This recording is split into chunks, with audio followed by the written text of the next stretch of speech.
السلام علیکم ورحمۃ اللہ وبرکاتہ۔ آپ سب سننے اور دیکھنے والوں کے لیے میری اللہ تعالیٰ سے دعا ہے کہ اللہ تعالیٰ آپ سب کو صحت تندرستی والی، ایمان والی اور اسلام والی زندگی عطا فرمائے۔ تو الحمدللہ ہم پڑھ رہے تھے سلسلہ حدیث، اس میں کتاب عمدۃ الاحکام، اور اس میں آج انشاءاللہ العزیز ہم پڑھیں گے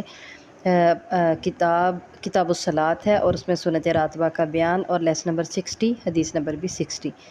نحمدہ ونصلی علی رسول الکریم۔ ان عائشہ رضی اللہ تعالی عنہا قالت، عائشہ رضی اللہ تعالی عنہا سے روایت ہے، کہتی ہیں لم یکن الرسول صلی اللہ علیہ وسلم، نہیں تھے رسول اللہ صلی اللہ علیہ وسلم، علی شیء من النوافل، کسی ایک چیز پر، من النوافل، نوافل میں سے، کسی بھی نفل پر یا دیگر نوافل پر، اشد تعاہداً، زیادہ سختی سے خیال رکھتے، منہ، جیسا کہ علی رکعتی الفجری، جیسا کہ رکعتی یہ دو رکعتیں، فجر کی دو رکعتوں سے زیادہ، علی شیء من النوافل اشد تعہدا منہ علی رکعتی الفجر، فجر کی دو رکعتوں سے زیادہ کسی بھی نفل کا اتنا زیادہ خیال نہیں رکھتے تھے۔ وفی لفظ لمسلم، اور مسلم کی ایک روایت میں ہے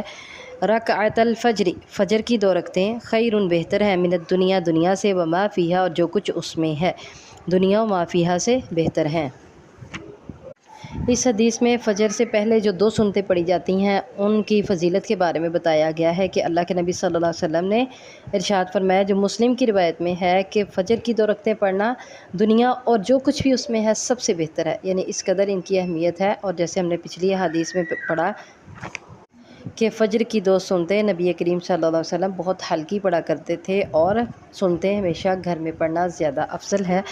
تو یہ ساری باتیں ذہن میں رکھتے ہوئے ہم اس نتیجے پر پہنچے کہ فجر کی دو سنتیں پڑھنا افضل ہے، اور دنیا اور ہر اس کی نعمت، ہر اس کی دنیا کی ہر چیز سے بہتر ہے، یعنی اس قدر اس کی فضیلت ہے اور اس قدر اس کو اہمیت دی گئی ہے۔ اور پھر ان کو اللہ کے نبی صلی اللہ علیہ وسلم بہت ہلکی پڑھا کرتے تھے۔